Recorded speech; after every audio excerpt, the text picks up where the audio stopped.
All right, welcome to On Texas Football. I'm Bobby Burton. It's time for the Friday afternoon live stream. I got Rod Babers alongside me. How you doing, Rod? Doing great, man. I'm doing great. A lot of headlines to hit. So it seems like, I don't know, it doesn't seem like an off season really. So I like it. I guess when your team's really good, everything seems important. So every headline seems that much more important. Well, there was headlines this morning. And late last night, Steve Sarkisian, by all sources right now, staying with the University of Texas, despite overtures from Nick Saban in Alabama. Alabama still hasn't hired a coach. Mike Norvell also staying with Florida State. 8 years, $10 million for Norvell. It's my understanding Texas and Sarkeesian coming to an agreement at some point last night, although no details are quite known yet. But Sarkeesian tweeting, his wife tweeting, Sarkeesian on the road this morning, already went by Bastrop High School this morning as well. So he's on the road recruiting for the Longhorns. The Longhorns have some work ahead of them. We're waiting on Jahdae Barron to announce whether he's staying or going pro. We don't know that. They've got at least 3 official visitors coming in this weekend, for 2 from the portal and 1 from the high school ranks. And then also, we're waiting on this defensive line coach that we got to figure out who and where Steve Sarkisian is going to go with. I have talked to at least one of the recruits' parents from that situation, and we'll talk a little bit about that here today as well. But Rod, you're right. A lot of news going from every which way. But let's start with what I think is the most important, and that's the idea that Steve Sarkisian is staying in Austin. What are your thoughts on that? Well, I wasn't worried. I know a lot of Longhorn fans were, and I'm not judging those who were stressed out about it. Maybe it was something to be, stressed out and anxious about. I thought that Texas was, a place for Sark that just right now, seemed to have as many, if not more, advantages than even being at Alabama. Now, Alabama's been stacking classes for a long time. So talent-wise, yes, they have more talented depth in Texas. But in the new NIL era that we live in, that being the law of the land, Texas can go go blow to blow with anybody in the arms race for the NIL space, and that's a huge advantage these days. Sark is ahead of schedule, as I've talked about. If you're ahead of schedule in your build of Texas, why would you leave? Now, if he wasn't ahead of schedule, let's say they didn't win the Big 12 this year, and there was some doubt about Sark, and he didn't win double-digit games, didn't go to the college football playoff, then hey, maybe there's a chance he may jump ship.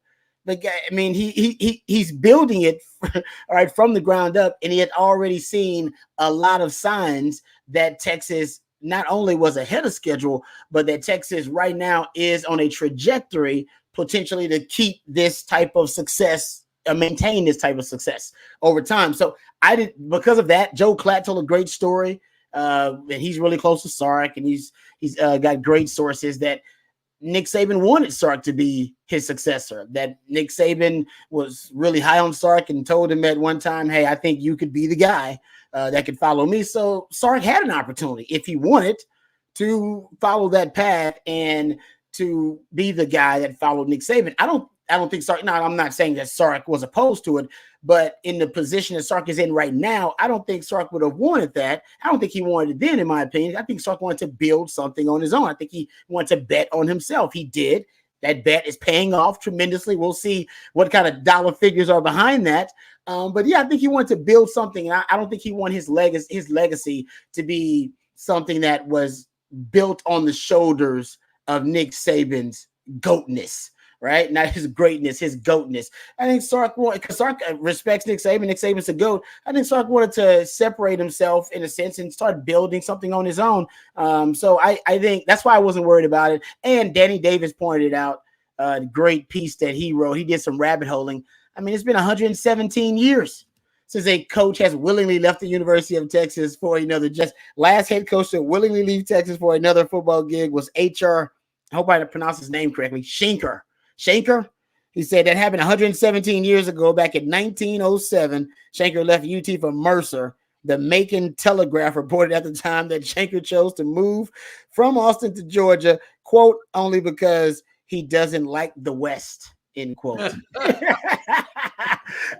Different reasons though, but you don't leave the University of Texas, man. Nobody leaves that job for another job. The BMDs at Texas, that pride would be so hurt if they lost out on what looks to be now the coach of the coach of the future for Texas football. It's like Sark's going to be here for a long time to come, building it the right way, building relationships the right way, unlike Tom Herman before him, also getting the wins on the field, the culture where the guys, they want to stay at Texas.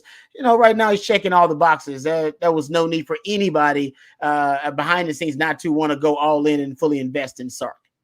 I want to talk next a little bit about recruiting, but before we do, I want to say thank you to our sponsor. Each and every Friday's live stream brought to you by Andy Ludicky at myperfectfranchise.net. Give Andy a shout, 404-973-9901, or email him at andy@myperfectfranchise.net. If you're looking to do something new in the new year, you want to give Andy and his group a call. They set you up and take you through the franchise ownership process and qualify you for it. Make sure that you're headed in the right direction with a new opportunity. Give Andy a shout. Again, 404-973-9901. I know several people have taken Andy up on this opportunity through On Texas Football. So we appreciate Andy for his sponsorship as well. All right, Rod, let's talk a little bit about NIL and recruiting because, look, 3 guys expected to make official visits to Texas this weekend. There's a possibility for a 4th, according to some reports. We are not reporting it, but that 4th person that hasn't been really named yet is Isaiah Bond, the wide receiver from Alabama that caught the big long touchdown pass against Texas. He was their top receiver this year. He apparently has put his name into the portal, according to published reports, and may be trying to visit Texas, according to the Alabama 24/7 site. Okay. We cannot confirm that at this point. And his name is not yet in the portal officially. So until it's in the portal officially, you certainly can't have an official visit ready to go. I mean, you can't, they can certainly be there once it happens, but you can't do it before then. So I think it's a little premature since his name is not in the portal yet. And remember, Alabama has 48 hours to approve that before they say yes to that. That being said, that's the big news right now. Bond, however, did say he has submitted his paperwork to go into the portal. He would be someone that would immediately jump to the top of Texas's list at wide receiver. He is a game changer in that category.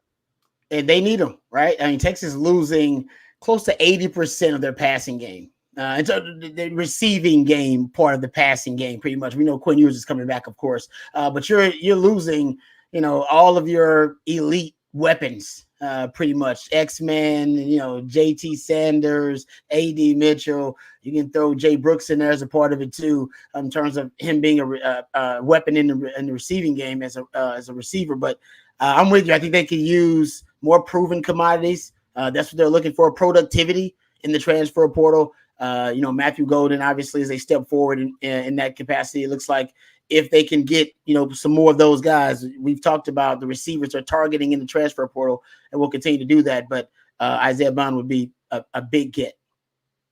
It's interesting. I'm getting conflicting information right now about who's going where, whether Washington is getting Kalen DeBoer or Alabama is getting Kalen DeBoer at this point. So let's talk about that. I don't know for sure. I want to go back to the guys that are visiting this weekend. I got word this morning that Kendrick Blackshire, the linebacker out of Alabama, is expected to visit Texas this weekend after not knowing for sure whether that would happen. Also, wide receiver Silas Bolden out of Oregon State will be on campus this weekend. Those are both guys that may not be mid-year transfers to the University of Texas. They may be summer transfers. And then we have Aaron Butler, the wide receiver out of Calabasas. He's actually making his official visit to Texas this weekend. So he already committed to Texas and signed with Texas. He's now making his official visit this weekend. So we'll see how that all turns out, et cetera. But long story short, Longhorns hosting at least 3. We don't think Isaiah Bond, at least right now, is set to be one of them. All right. Just going back to the young kid Aaron Butler, had he taken an unofficial visit to Texas? No, he has Wow, never so he committed without ever coming to the university. Correct. Wow. Correct. That's and so that's one of those things that we got to watch out. Here's someone saying, look, Blackshear does not have great production. Ekim, you're right. He doesn't. He's a backup at Alabama. But look, with David Binda coming back, Texas doesn't have another downhill linebacker really right now that's ready to go per se. Can Leonga Lafau get there in time for next fall? Maybe. But we'll see if that works or not. Butler is, by the way, Justin Yarbrough asking a question. Butler is a midterm enrollee for Texas. I don't think he's just going to stay after his official visit, but we'll check in with his dad and see what he has to say. I also want to mention this, the defensive line coach, Rod. We had a couple of comments on that as far as it relates to this whole situation. I'm told that some names to watch for right now: Freddie Roach of Alabama, Ed Orgeron, the former LSU head coach, longtime defensive line coach. I know you like that name, Rod, and Zarnell Fitch of Texas Tech. He's formerly Gary Patterson's protege, defensive line coach at TCU. Went to when Gary got let go at TCU. Fitch took the job with Joey McGuire at Texas Tech. Has had a good defensive line the last couple of years, by the way. And then Frank Oakham, who's now at Toledo, obviously national champion Frank Oakham. Rod Wright, defensive line assistant at the Houston Texans. And then another name to keep an eye on, Randall Joyner from Ole Miss, a possibility as well. So all of those guys to say they're in there. I did get a text from one of the players that is signed with Texas. And I think right now they are in a situation where they are waiting. They're positive they're going with Texas still, but they need to see who the defensive line coach will be. And I think that that's a fair assessment for just about anybody. Yeah. Right, Rod? I mean, that makes sense. Have their kind of not their livelihood, but their future on the line. It makes sense, but I don't think any of them are absolutely got to go right now. Melvin Hills and DeAndre Robinson are the out-of-state players. Alex January, an in-state player whose dad played at Texas, but did look at LSU where Bo Davis is now. It'll be interesting to see exactly who Texas goes for at that defensive line coaching position, and it could have an impact on this situation. But as of right now, nothing has happened firmly in that regard. Yeah, I mean, you're around that assistant coach, that position coach, more than you're around any other coach. So just making sure that you guys have good rapport, that y'all get along, that y'all are actually, like-minded in a lot of ways, and have some common ground. That it does matter, because some coaches have a different style, and those styles sometimes they're a little bit off-putting to some guys. Some guys don't like the certain coaching style of other coaches, and coaches are just teachers, and they're teachers you didn't like, I'm sure. Didn't mean they weren't great teachers, but yeah, different styles I think matter in that regard. So I can understand why that guys definitely want to wait to make sure that the coach they hire is at least someone that they approve of. Yeah, I think that's all fair. Yeah, I mean, why wouldn't it? Smart. Right? It's Why smart. wouldn't it be? Yeah, smart. All right, we're going to take your questions, talk about the portal, talk a little football recruiting, talk anything and everything you want. Texas coaches on the road today. Sark already out and about. AJ Milwee's out and about. We've CJ Vogel. Our CJ Vogel is out and about also. He's at Cibolo Steel right now. And apparently they said, no, some coaches are here right now. We don't know if that's Steve Sarkisian, but at least AJ Milwee is in the house at Cibolo Steel. So CJ is waiting for the college coaches to go out so he can go in, interview some players, meet with the high school coaches as well. So we'll see how that goes. If we hear anything specific from CJ during this, we'll obviously have some news for you guys as well. Rod, you ready to take a few questions here and try to talk a little bit about it? It looks like Alabama, just from what I'm hearing, Chris Lowe, who is the one that reported Nick Saban was retiring, is now reporting that Alabama is in negotiations with Kalen DeBoer. Okay. Right. I know Washington was trying to make a last go at this. So we'll have to wait and see what that means and where things head. But Kalen DeBoer apparently in negotiations with Alabama. DeBoer, of course, his agent is none other than Jimmy Sexton, who was also, guess what, Nick Saban's agent, Steve Sarkisian's agent, Wow. and Mike Norvell's agent. I mean, I don't know what his agency fee is for these head coaches, but wow, those are all, 7-digit raises for all of those coaches. Jimmy Sexton doing his job this week. He's a real kingmaker. He's a real kingmaker around here, man, behind the scenes. Well, I think, look, ultimately, Nick Saban was going to decide who got this job in many ways, but Nick Saban couldn't make people take the job. He couldn't make Steve Sarkisian take the job. Steve Sarkisian wanted to stay at Texas. He could offer the job. But, long story short, Sark wanted to stay at Texas, and that's what ended up happening. It's going to be very interesting to see how Kalen DeBoer, who's never coached in the Deep South, fares in the SEC. I will say this, he had never coached in the Big Ten before when he went to be the offensive coordinator at Indiana, and he did a whale of a job there. He had never coached in the Pac-12 before, went to be the head coach at Washington, did a whale of a job there.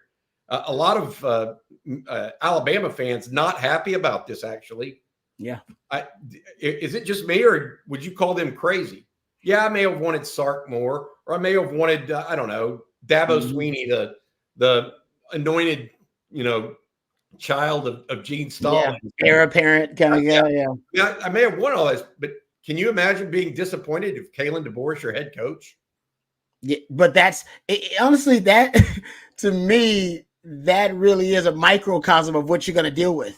I mean, this guy is what, 104-12 as a coach. He's 12-2 versus top 25 teams. He's the fastest rising star right now in coaching, in college coaching. No, there's nobody that's a faster rising star than Kalen DeBoer. One coach of the year this year, and there are gonna be some Bama fans that don't like it. Like, nah, I'm a little uneasy about it. They don't like it because the expectations are so immense. They're so monstrous. There, you can win 10 games at Alabama next season. Kalen DeBoer can win 10 games. He can win 10 games 2 years in a row, and still be on the hot seat in fans' minds because they would win championships. I mean, 10 wins just ain't enough. And that's, to me, I think why, there would be some reluctance. Like, man, those are immense expectations following the GOAT. And I don't know if you could ever, that's why people don't like to follow legends. I don't know if you can ever live up to that. And that, unfortunately, that's going to leave the fans with unrealistic expectations. They're not going to be rational. They're not going to be reasonable about this thing like they should be. Like I said, I think he's going to go in there and have success immediately. I mean, it's one of the top 5 best rosters in the country. I mean, this is a situation where, like, kind of Bob Stoops leaving it to Lincoln Riley. He is leaving this coach with a ton of way more talent than Kalen DeBoer has ever had in his coaching career. So if you combine that with a coach who definitely has, the ability to give you early results, early return on your investment, because he's won everywhere he's been, and he's won immediately everywhere he's been. And Washington took him like 2 years, and he got that thing turned around and got them in the winning the right direction at the longest winning streak in the country prior to losing to Michigan. I mean, to me, I think it's a home run hire. I love Kalen DeBoer.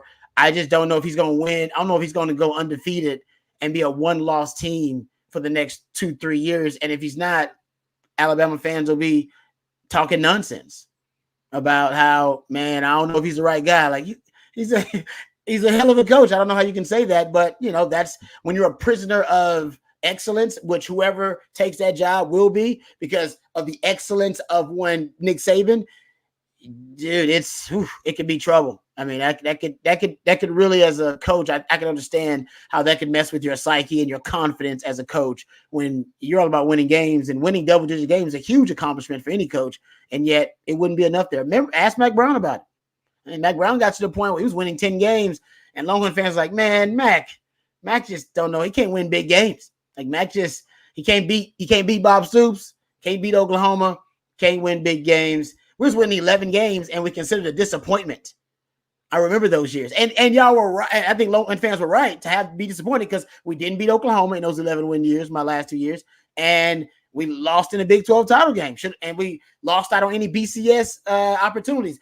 That's on us for not winning the big games. But damn, think about that. Think about 11 wins not being enough. Like that's a disappointing season. I remember, but that's when you push the standard to where Nick Saban has it, where at least Mac had it at its peak where, hey man, 11 wins. Sorry, Mac. I need you to check more boxes than that. You got to beat the rival. Also get 11 wins, but beat the rival and win the conference and play and be in the postseason championship series, whatever that may be. Like that's a lot of boxes to check, and fans they're fanatical. That's the point of it. I think that you're right. Following Nick Saban is going to be as big as following Darryl Royal, as big as following Mac Brown, if not bigger. Bigger. I mean, 6 national championships, and you're considered the greatest of all time. Imagine that. I mean, bigger. They're not going to be happy with 10 wins in Tuscaloosa. Nope. I mean, they expect the national championship every third year, maybe every second year. I mean, seriously. I mean, that's not even. I mean, it's not even close, really. So I get it right now. It's one of those things that we all got to watch out for. Justin Yarbrough here with a super chat. Have you heard of the hiring of the off-the-field assistant, Bobby? And what do you think timeline of hiring a D-line coach might be? So I think the timeline for a D-line coach might be as soon as this coming week. I think Texas wants to figure that out and have that so that when players like DeAndre Robinson, Melvin Hills, and, of course, Alex January show up, they know who their head coach is going to be and have had those conversations. We'll see what that exactly means, but that's the timeline that I would understand. As far as the off-the-field assistant, there are a number of guys out there that are possibilities for off-the-field assistants. One of them already has been hired out of Oregon State, Brendan Huffart. I don't know how to say it exactly. Huffart with a PH. He is one of them. There's also others that may be there as well that are a special assistant to the head coach. Rod and I have pontificated that one of them might be a friend that we both have in common, but we're going to leave his name out of it at this point in time until that comes to pass potentially. So, there are a lot of things going on behind the scenes. Keep in mind, a couple of names that people don't realize. Joey Thomas, Payam Sadat, and Jeff Choate all went, and Jaquez Smith all went with Jeff Choate to Nevada. Okay. Yeah. Henry Fernandez was an off-field assistant that not many people at Texas even knew existed, but he was an off-field assistant for the defensive line. He just took a job at New Mexico State. Okay. There's a director of player personnel guy that was an assistant to Billy Glasscock that just took the director of player personnel at NC State this week. Okay. There are not just 3 or 4 guys that move around every year. A lot of these under assistants move when they have opportunities. So please, I think Austin Shelton's his name that went to NC State. So all of these are turnover jobs kind of. So expect that to happen would be my conversational fact there. Just great way to go. All right, let's talk about this because I think a lot of people were upset, at least internally, that they had some angst over this. Rod, what do you think about this? Maybe from Jesse D. Maybe I'm too old school, but the fact we had to worry at all about Sark taking the Bama job makes me upset. Whatever happened to the Mac Browns, where a winning Texas coach is a Texas coach? What do you think, Rod? That's a great point. So you're talking about loyalty, which I'll admit in today's era of sports, college sports specifically, you don't see too much loyalty, right? Look at coaches in a way that look at what Lincoln Riley did to Oklahoma. Hell, Bob Stoops was still upset about it. He's like, hey man, I gave you that job so you can retire there. It's a destination job. Nobody leaves Oklahoma to go take another job. Well, he did. Yeah. And that look at Brian Kelly leaving Notre Dame because he's like, I want access to more talent, more resources. leaving Notre Dame. Leave Notre Dame back in the day. That's one of those jobs you forced them to fire you. You know what I mean? That's a pine box or parade job, man. That's it. That's the only way I'm leaving. And no, guys are leaving those jobs now. And so we're just in a different era in terms of loyalty. But you're right about Mac Brown. Mac Brown, obviously, different era, cut from a different cloth. And I don't think this is Sark. This is, Bobby mentioned, this is Jimmy Sexton more than anything. Marketing his client. They got Sark. Sark probably didn't even get a call. It was probably Jimmy texted him like, "Hey, say Alabama's interested. What do you think?" And Sark probably texted back, "Nah, we're good. We're good here. We're good." And it probably wasn't much more than that. He never got the offer, because you don't get the offer unless you tell them you're interested. They're not gonna offer you unless you say, "Yeah, you know what? I am interested. What's that offer? Let's start the offer." I don't think Steve ever got even to the offer because Sark wasn't interested. But yeah, man, just a different era. Transfer portal. I mean, you got players. You got Texas going to the college football playoff, and guys like leaving because they want to go pursue greener pastures and pursue other opportunities. And we totally everybody gets it, because we're just in another era where loyalty doesn't matter as much. And I'll say I don't think it was Sark. So I wouldn't put that on Sark. I think it's Jimmy Sexton, Sarkeesian, he's doing his job. His job is if there's a job opening like the Alabama job, Sark's name should come up, because that's Jimmy Sexton's job to make sure it does. With all the analysts and all the insiders, Sark names comes up, and then especially at this time, because he was already, before the Nick Saban news, he was already getting ready to negotiate a contract. So it wasn't like Sark was holding their, feet to the fire, like, "Hey, man, I want to do this to go give me money." He was already going to get a contract extension. He was in the process of it. Now, this might have made CDC rethink the figure. CDC and Jay Hartzell might have had to, we were going to go in with 7.5. We might go in with 9 this time. Let's go in with 9 just to make sure we're all good. So they might have rethought the figure, but they were going to give him the contract that he deserved, by the way, that he earned, by the way.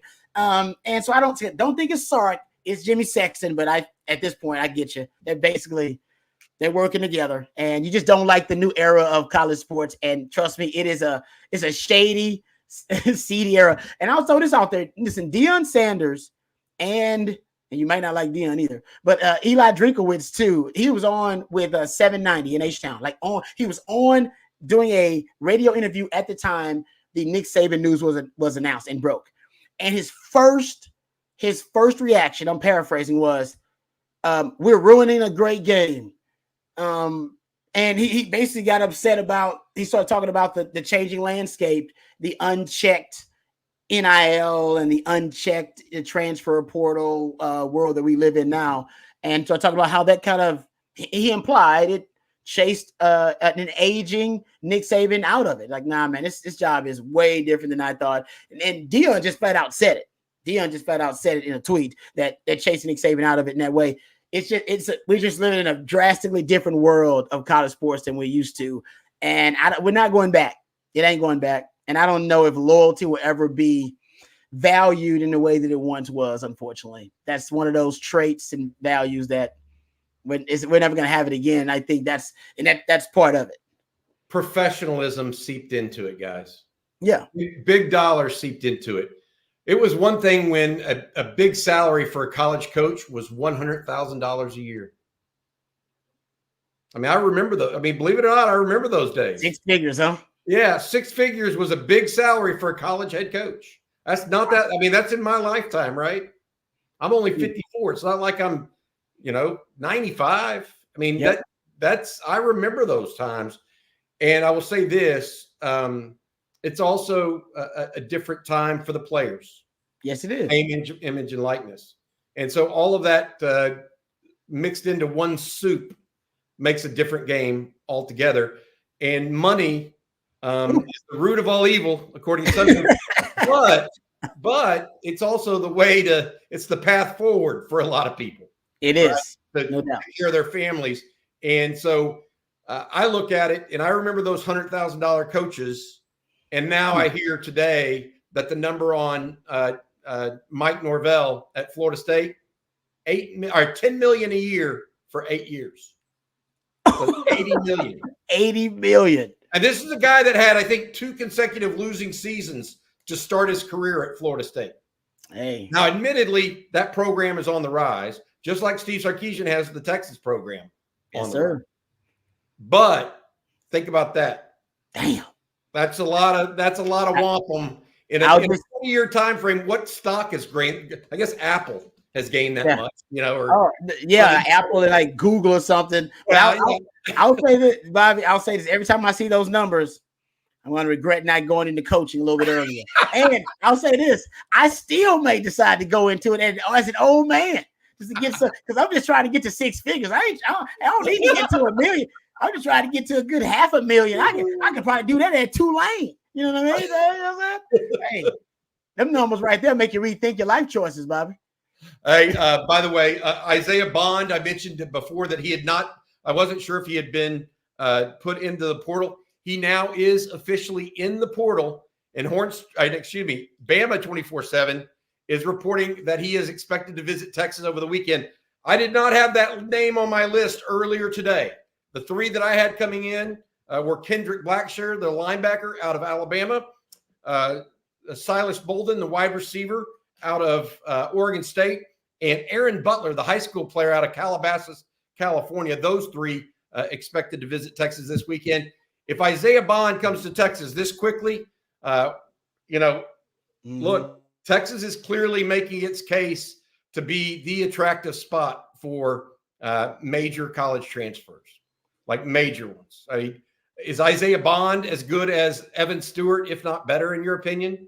Is he as good as Xavier Worthy? Is he better than Xavier Worthy? Where would you put Isaiah Bond up there, Rod, from what you've seen of him? I know you haven't done a deep dive on Alabama per se, but what would you think of him as a receiver? Before I put him above an X-Men and even honestly kind of the raw traits of an Evan Stewart, because he's got that kind of burst, that kind of explosivity, if you will. I think he's up there with it. Has those type of traits as those guys. What do you have? 45 receptions last year or something like that. I think in a more sophisticated passing offense like Texas, because I don't think Alabama's offense passing wise was that sophisticated. I mean, they threw a lot of deep balls pretty much. And Jalen Milroe's strength is the deep ball. But it's not like a Steve Sarkisian passing game, pro style West Coast passing game with modern progressive cheat codes kind of built in with a high level quarterback like a Quinn Ewers, who, as you point out, Bobby, all the time, he's got the skill set to be a 1-1 if it all comes together perfectly, right? If he can reach his ceiling as a player, he's a 1-1 kind of guy. And they didn't have that. So if you project to put a guy like Isaiah Bond in an offense, more sophisticated passing offense, with an offensive mind like Sark that can scheme them open, with a upgrade at quarterback too, just from a passing game sense. I know both of them have, I think, they're tied for the lead, at least the best odds to win the Heisman for 2024. But we're just talking about the passing game right now. Then I think you could project that he could be a guy as productive as an Xavier Worthy if he was featured in that way. I'm not sure he's going to be featured in that way, but productivity-wise, yeah, he projects to be a guy like that in a Sark offense. I just think of downfield ability and touchdown making ability. I was looking at his stats, and look, 4 touchdowns this year, receiving 668 yards, 13.9 receptions. The thing that I would say about him, you mentioned explosivity. I think he is explosive. Yeah, he is. Yeah. And he's also that hard-nosed player that I like. He's almost in that way. I feel like he's almost like Jay Witt, in that he's got a little, you know what I mean, in him. Yeah. Not saying that Adonai Mitchell and Xavier Worthy don't. Jay Witt also did a lot of the dirty work. Isaiah Bond's body build is much more like Jay Witt's than it is Mitchell's or Worthy's. So he can mix it up a little bit different. It's also a thicker one than Jonte Cook or Matthew Golden, for example. That's a good point. And you know what? I was talking about this with CJ, and CJ made a good point about it.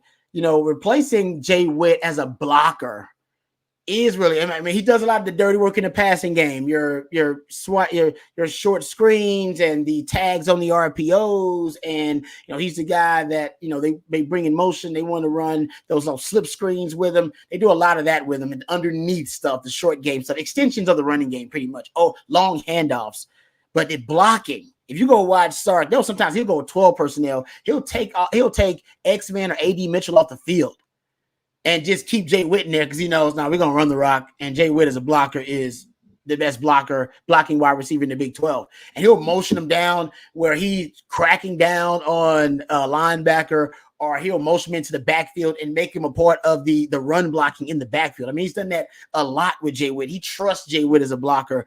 And they don't have a wide receiver that kind of translates to be a guy that can block like Jay Witt. And I don't know. I got to go watch some film on Isaiah Bond. You made me start thinking about it with his build and his stature, 5'11", 185, around that. Maybe he's a guy that can be a receiver to do that blocking on those wide receiver screens, those RPOs out to the perimeter. I mean, Jay Witt was really he was kind of the lifeblood of it because he was usually the lead blocker in a lot of those scenarios. Remember, AD Mitchell wasn't even an enthusiastic blocker early on in the season. Took him a while to get to it, and then he was executing a lot better blocking. But blocking wide receivers are big in Sark's offense with all the quick game screens that he throws out to the perimeter, to the outside. Yeah, here's from David Williams. Bobby, I don't think Isaiah Bond is physically bigger than Matthew Golden. I don't think there is a huge difference in their size, but I do think Golden might be 10 pounds heavier. He's also 2 inches or 3 inches taller. I'm talking about their lower body build, if y'all can really think about what I'm talking about here. You know how some receivers just are slender throughout? I mean, frankly, Adonai Mitchell and Xavier Worthy are those two guys, whereas Jordan Whittington's a little bit more apportioned. Thick. That's kind of what I'm talking about. That's the difference, David, that I'm trying to get at for everybody to understand. All right, I have some more questions here to take, and wanted to talk about this. This from George Lopez. George, I appreciate all the great work y'all do. Provide hook 'em horns. George, thank you for the super chat, and hook 'em as well. Texas fan in Soonerland. Bobby, it was great meeting you at Manning's. Our photo is going up in the man cave. All right, let's have it. The man cave. That's hey, I'm all about. Look at Rod's man cave behind him. He's got his own jersey back there. He broke to pay attention. OTF. So are Isaiah Bond and Ryan Williams both going to be on campus this weekend? Bond could be, it sounds like it. I'm not sure yet. We can't report that personally. Ryan Williams is actually going to be at Texas A&M this weekend. KJ Lacey, his high school quarterback, has a 7-on-7 tournament in Austin this weekend, or in the Austin area this weekend.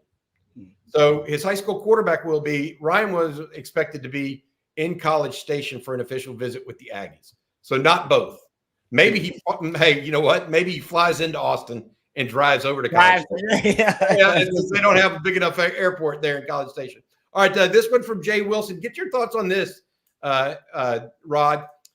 Hey, Rod B., how about this for a pass rush unit? Trey Moore and Ethan Burke at DE, and Alfred Collins and Jeray Bledsoe at defensive tackle. What do you think?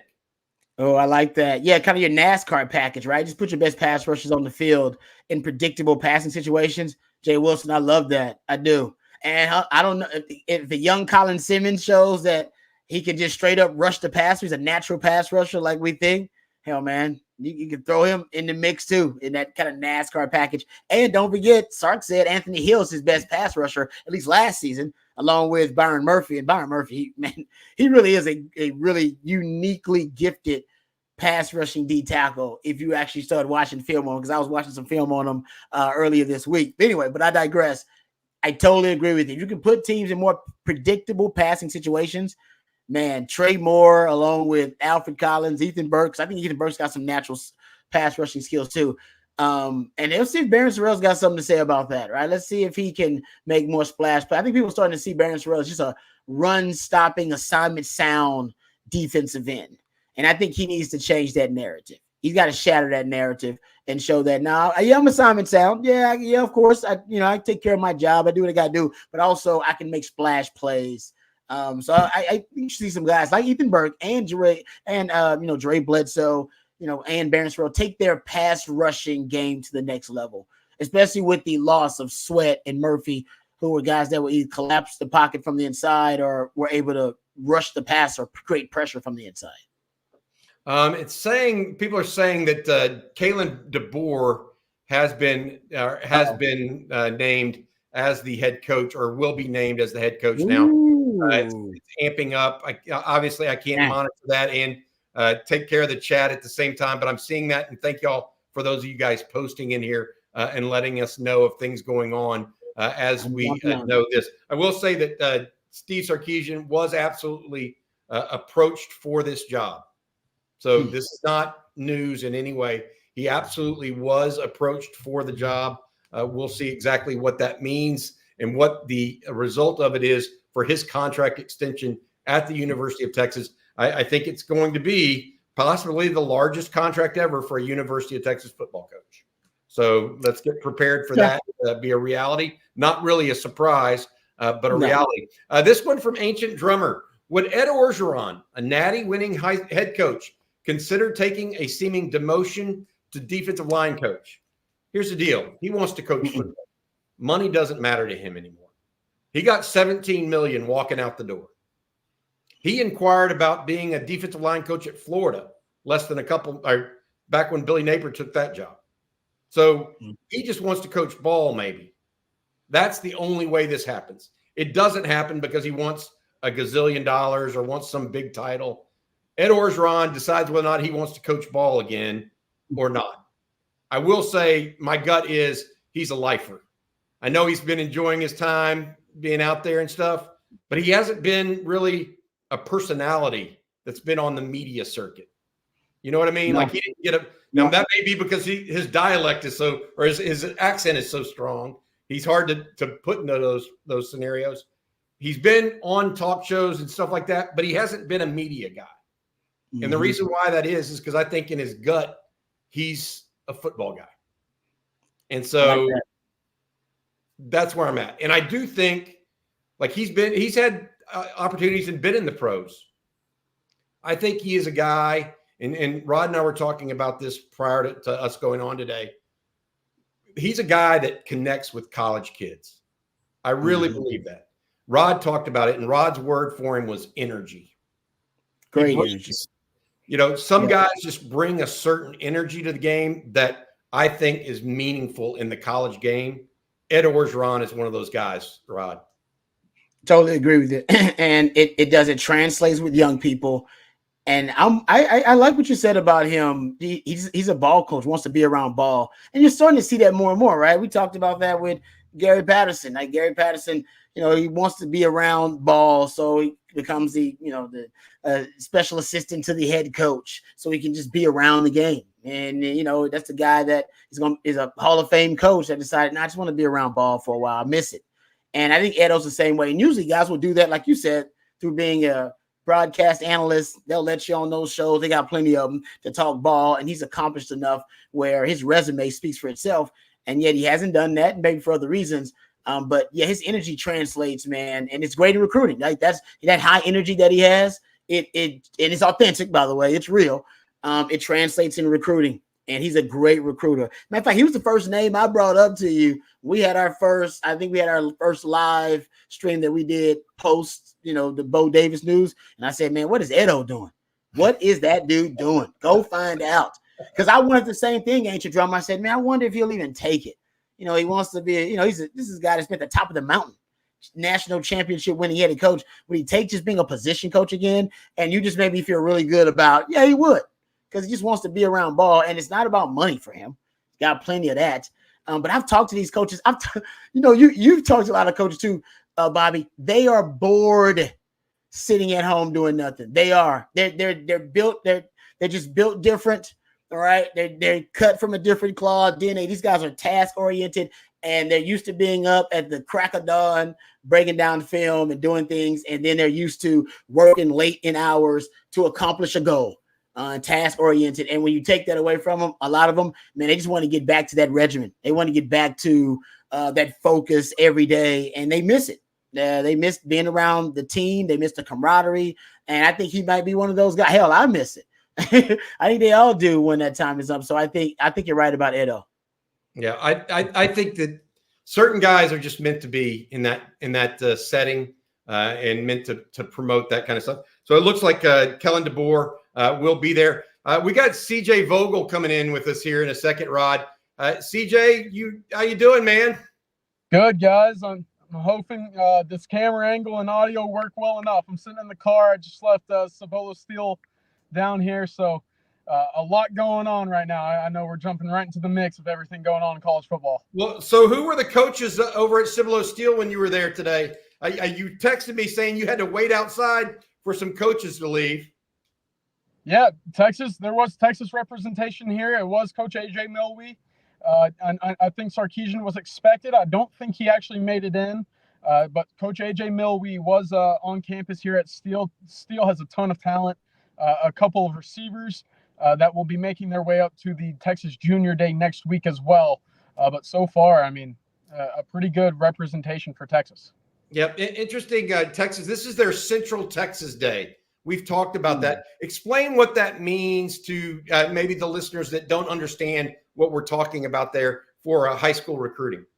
Yeah, Texas is able to get back out on the recruiting trail for their staff, get out there, kind of reestablish some of those relationships on the trail with high school coaching staffs and obviously the top talent out here. Texas is taking care of their backyard.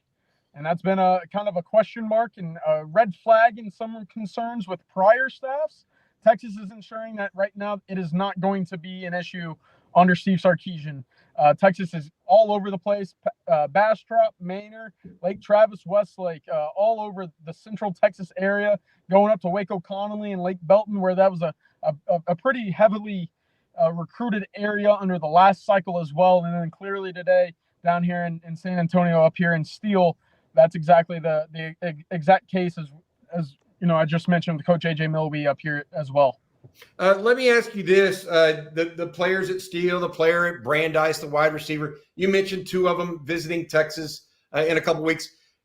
I've got a list of over 50 players across the state of Texas are set for that January 20th Junior Day. You've got a list that's even more than that. I'm just including 2024 class of 2025 recruits.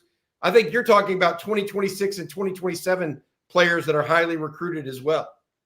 Yeah, I think there was a couple names added today in that 2026 class, up to about 15 by my count.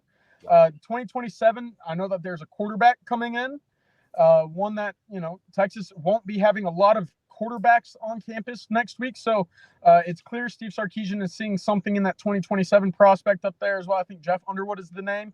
But yes, two wide receivers from Cibolo Steel down here, Royal Capel and then Jalen Cooper, two guys that Texas is starting to take a look at as they go through their junior day or their Central Austin Day excursions throughout the state of Texas. They are stopping in on and not leaving any stone unturned down here, but, you know, two really talented guys. And I wouldn't be, you know, surprised to eventually see a visit from 2026 Cibolo Steel running back Jonathan Hatton as well, who's currently committed to Oklahoma. But that is someone that Texas might, you know, start chipping around in the next cycle as well, as Tashard Choice really starts, you know, getting his numbers right for the 26th cycle.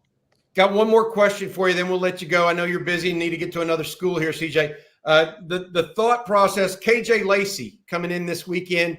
You're going to be covering him at a 7-on-7 tournament. Tell people a little bit about where that's at, et cetera.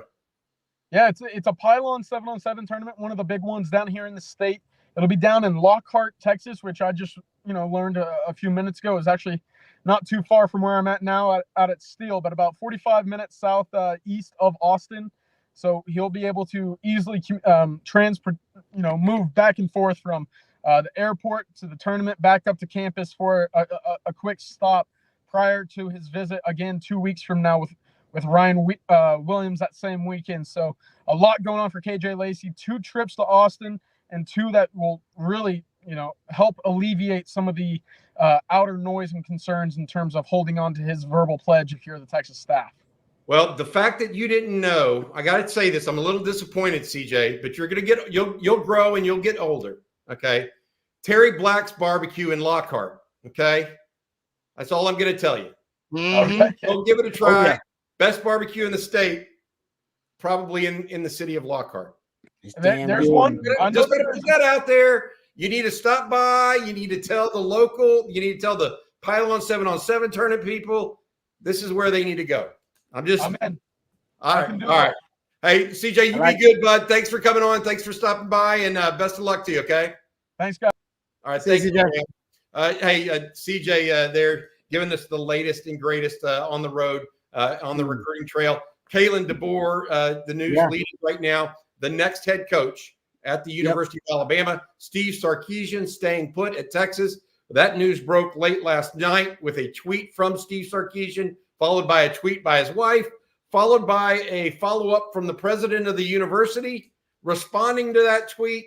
All in good situation, good information for the Longhorns. All right, before we get to our last little round of questions, I want to say thank you to our sponsor on Friday's live stream. That sponsor is none other than Andy Ludicky of MyPerfectFranchise.net. If you're looking to leave the corporate rat race, start a new business in the new year, Andy Ludicky is who you want to call, especially if you're interested in the franchise game.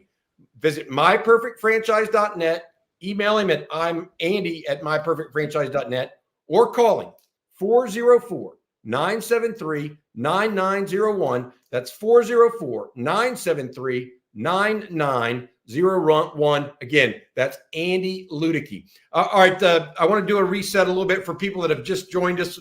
From when we started, we had about 250 people on. Now we got like 750. Want to make sure everybody knows Texas is expecting at least 3 official visitors now. I feel comfortable in saying Kendrick Blackshear, linebacker, Alabama; Silas Bolden, wide receiver, Oregon State; Aaron Butler, wide receiver, high school player out of Calabasas, California, that's already signed with Texas. It's supposed to be his official visit this weekend. There are reports out there from Alabama's 24/7 site that the Longhorns are expected to get an official visit from Isaiah Bond, the leading wide receiver for Alabama this past year. Caught a long touchdown against the Longhorns in Tuscaloosa this past year. Considered a deep threat.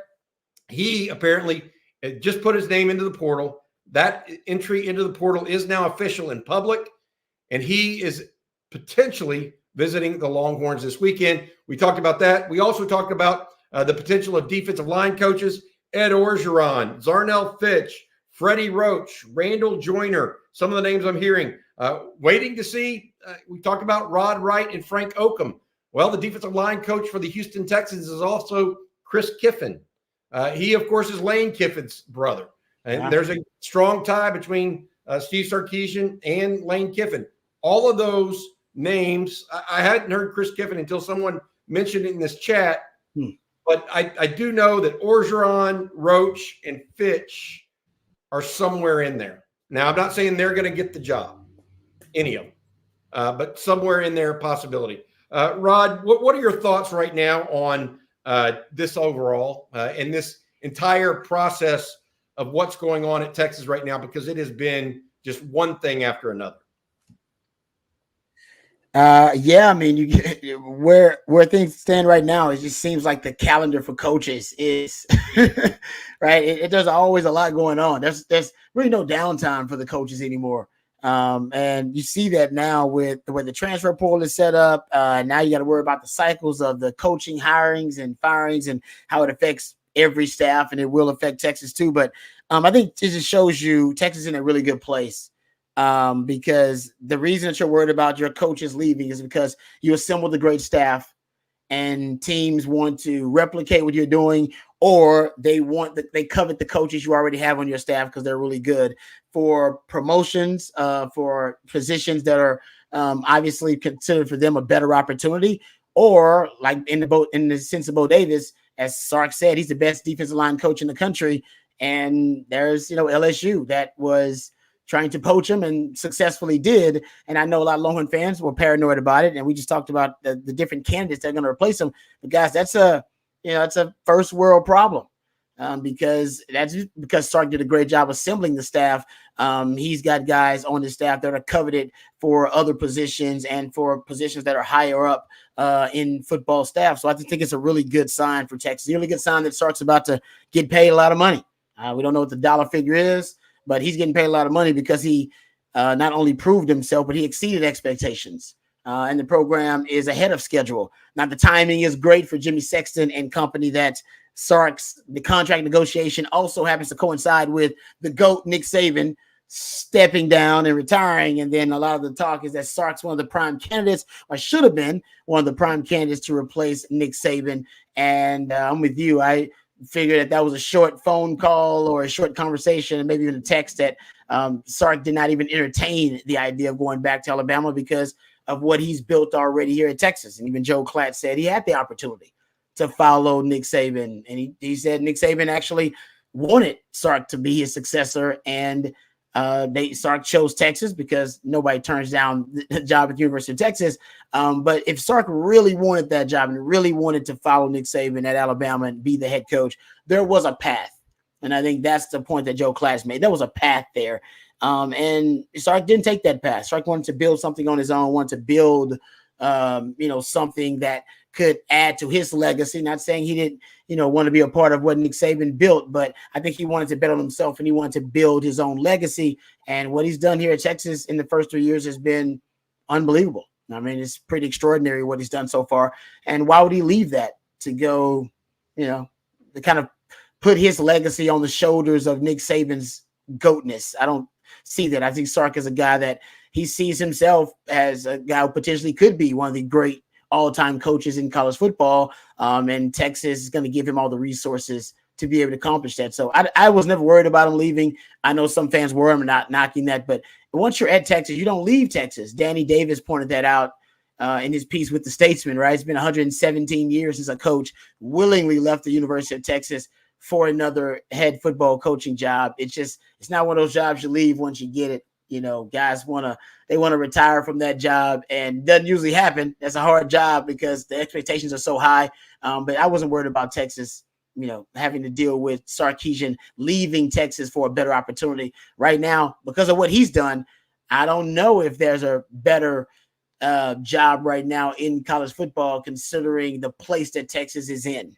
And with the current landscape changing, NIL being the new law of the land, the transfer portal being what it is now, and how impactful it is with every university and attrition rates, Texas is just in a really good place with all of those different factors and variables being considered. Got a couple of things I want to say here before we got a couple more minutes here as well. I don't want people to forget about Jahdae Barron in this conversation. Yeah. The senior defensive back nickel could be deciding whether to stay or go pro for next season. We're still waiting to hear back from that. I think we'll see exactly what that means for Jahdae and his decision. I also want to mention this: defensive line recruiting.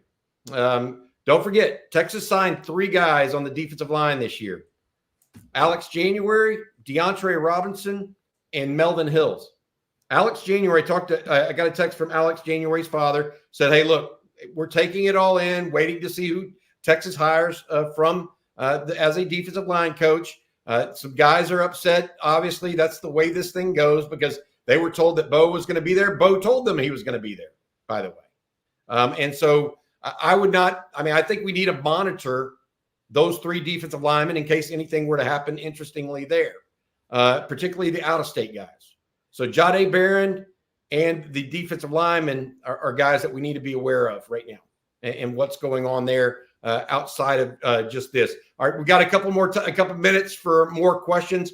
This one's a nice comment from Edmund Lee. Wow, woke up to 34,000. That's right. We have 34,000 now followers on our YouTube channel. Thank you guys. Thanks, Longhorn fans everywhere. Thanks for relating the truth, good and bad. Keep up the super effort, OTF team and Hook 'em Horns. We appreciate you, Edmund. I think you've been a listener from just about day one. Brandon Ralstein, in this day and age, Sark is a guy that we really need to appreciate, I think. His patience is a true strength when it comes to molding a staff and finding key players in the portal. And I would add this, and being patient in recruiting. I mean, seriously. I mean, he is willing to wait to the very end on key recruits. That's true. It's a good point. The midnight hour. Yeah. No, you're right about that. Recruit to the whistle. Is that the term?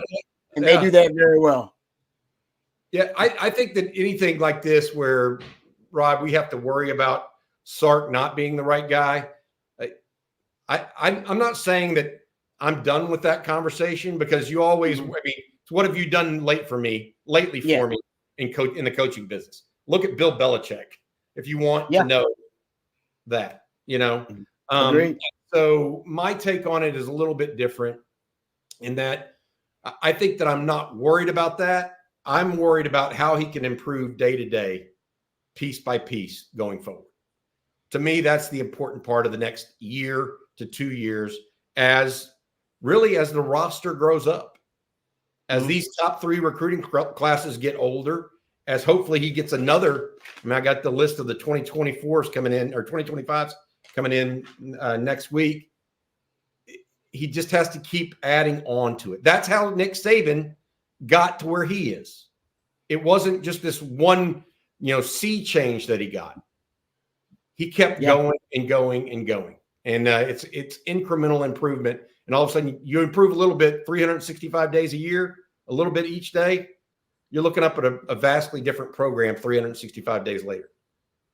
Yep. And what also we learned a lesson from Nick Saban, if your program becomes the standard in college football, which Texas is hoping to become, well on their way, teams and programs and different organizations, institutions are going to come steal your coaches. They're going to come poach your coaches and your support staff and your members of your administration. You brought this up earlier. There are lots of guys behind the scenes that contributed to Texas' great season this year that won't be with them. They're moving on to other opportunities. And like Nick Saban had to do year after year, you got to become really good at being able to replace those coaches and being able to develop coaches too. And I think Sark's doing a really good job of that. Early on in his tenure, he has shown that he has a pretty good track record early on of hiring the right coaches. That is really important. Nick Saban did for a decade plus, and did at the highest levels, and even found a way to find value with coaches. This is the beauty of Nick Saban. When he realized, I can't keep replacing all of these elite coaches that I'm hiring that are going on to head coaching jobs. I can't keep replacing them with unproven commodities because I don't have time to develop those guys into being high-level coaches. So what did he do? The Nick Saban coaching car wash. I'm going to take coaches, all right, who have fall from grace, who have lost a little bit of their value, right? Lane Kiffin's of the world, Steve Sarkisians of the world. Oh, you don't like these guys anymore because they're human and they made a couple of mistakes. That's okay. They're still damn good coaches. I'll put them through my coaching car wash. I'll get the value out of them because I need good coaches on my staff, and they'll win because they'll get the platform and the access to the best athletes on the planet, and they get to learn from the GOATs, and then they can still go on their way, and they'll get poached like all of my other coaches, but I'll get to extract the value. And he's already said what Lane Kiffin and Steve Sarkisian, best coordinators he's ever had on offense. Yeah, and that was because he decided to reinvent the coaching, hiring, coaching acquisition method in a sense. And it was brilliant. It was brilliant. And now everybody does it now. Everybody does it. Crazy. All right. That's going to do it for this afternoon's live stream, brought to you by Andy Ludicky and myperfectfranchise.net. Don't forget, Andy, if you're looking to start a new business in the new year, give Andy a shout or email him at andy@myperfectfranchise.net. For Rod Babers, I'm Bobby Burton. Thank you all for visiting with us today. Congratulations to Kalen DeBoer, the next head coach at the University of Alabama. It is not Steve Sarkisian. For Rod, I'm Bobby. Welcome, guys. Have a good weekend. Welcome.